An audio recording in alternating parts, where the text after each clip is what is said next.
What's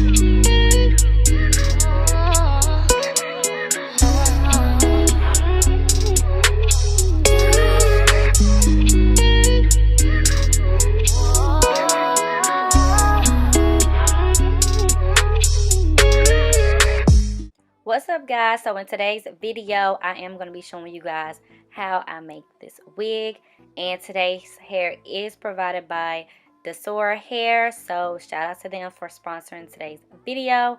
And right here I'm just showing you guys what comes in the package when you order. It does come with a bonnet, and it comes with some lashes. Girl, these lashes were too cute.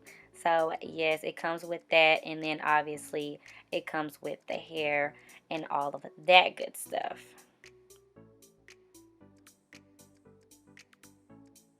Alright, so here is the closure, and this is a 20-inch closure, and the hair texture that I got is the Peruvian natural wave. Just to let you guys know the specs, everything will be listed down in the description box, just so you guys can check that out if you are interested in purchasing this hair. But yes, so I did get a 20-inch, a 22-inch, and a 24-inch bundle. So those are the lengths that I'm going to be working with today. And right here, I'm just showing you guys what the texture looks like in its natural state. It's some really, really beautiful hair, you guys. Like, it's really pretty. So here is the cap that I will be using. I did get a cap with adjustable straps just because my head is pretty small, and it's a lot for me to put on wigs. So yeah, so right here you can see I'm just using the T-pins to hold down the closure, just so you know, I can get it ready to be sewn down.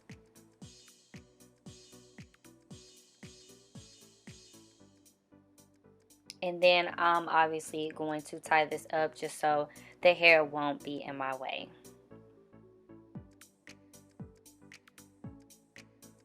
Alright, so this is the kind of needle that I will be using, the standard needle to sew, and then just some black thread. So at this point, I'm going in and making sure I get as close as I can with the cap. I'm actually not going through the entire cap. I'm just going through like the little mesh part at the front, on top. And I'm just using that to start my sewing. And when I do sew, I do try to wrap the thread around, just so you know it could make a knot and be even tighter, just for some extra hold. You guys, this is my first time making a wig, so bear with me. I feel like I did really good though, just from experience. Like, I've seen people make wigs, and obviously I've looked at things online, and my mom does hair, so you guys, I just know some things. But yeah, so I'm pretty much just going to sew all the way around, and I'm pretty much just making sure I stay really close because I don't want this closure to move at all.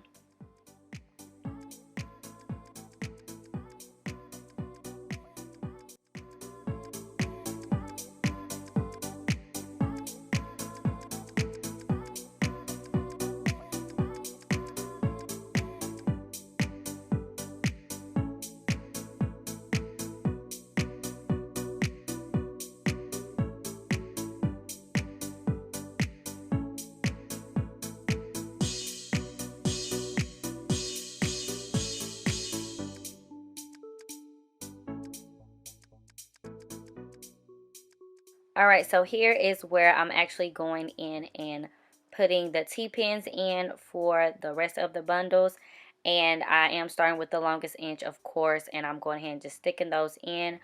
So when I start to sew, like at the beginning, I do take it through the actual weft, and I do have it double wefted, so it can go a little faster, and I won't have to sew as much.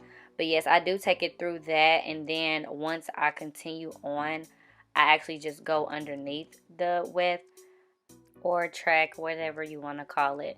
But yeah, so I did go through the track a few times, and then once I kept going on, then that's when I went underneath.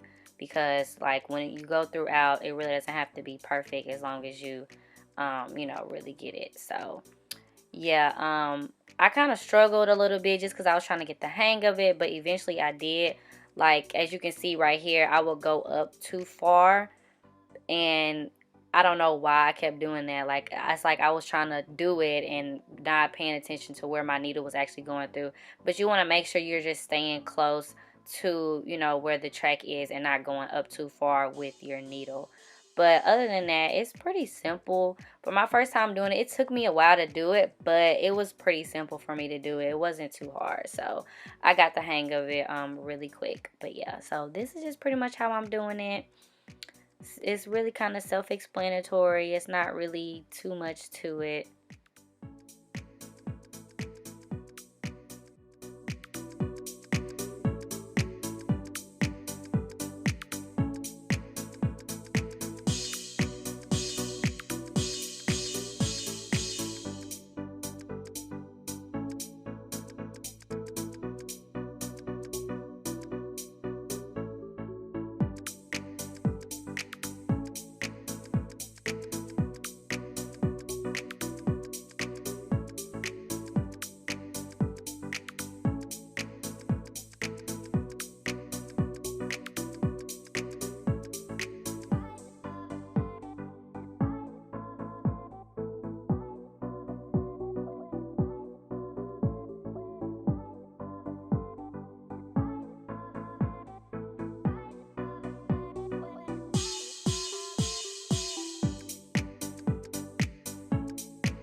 All right, so now that I am at the front, I did make the track. I did cut the tracks, and I made them like, instead of double width, I did single.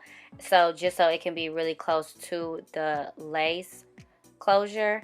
And yeah, so I'll just put my T-pins in just so, you know, I could get ready to sew. And then once I sewed, I actually sewed through the track and through the lace closure just so it can be really tight and really close, and you know, all of that good stuff, so it can be laid and slayed. But yes, you guys, this was a pretty simple process for me to do. It did take me like 4 hours, but y'all getting the shorter version, but it took me a little while to do it. But all in all, I feel like I did a really good job with the wig. And yeah.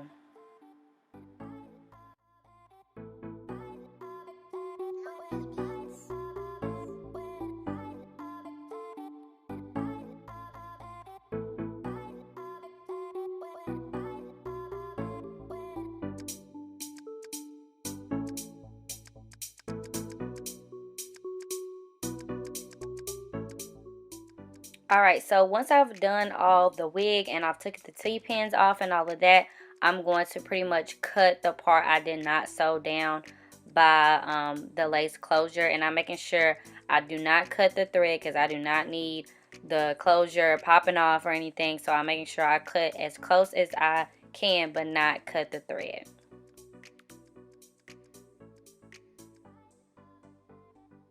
And here is what the lace is looking like. You can see what the whole wig is looking like and all of that. So yes, this is how it's looking. It's looking real nice and wearable. Yes, it's looking slayed. Okay, girl. Okay, we cute. Yes, y'all, this is some really good texture of hair. I really cannot wait to put it on and see how I'm looking.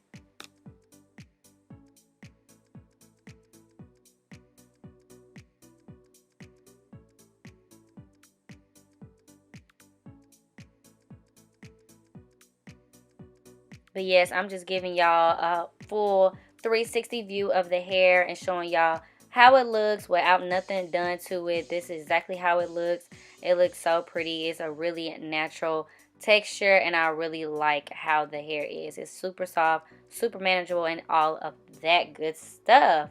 So this is how the hair look on my head. I did do a video on this. If you want to watch that video, then go ahead and click the link in the description box. But yes, that is all for this video. I really hope you guys enjoyed it. If you did, go ahead and give it a big thumbs up.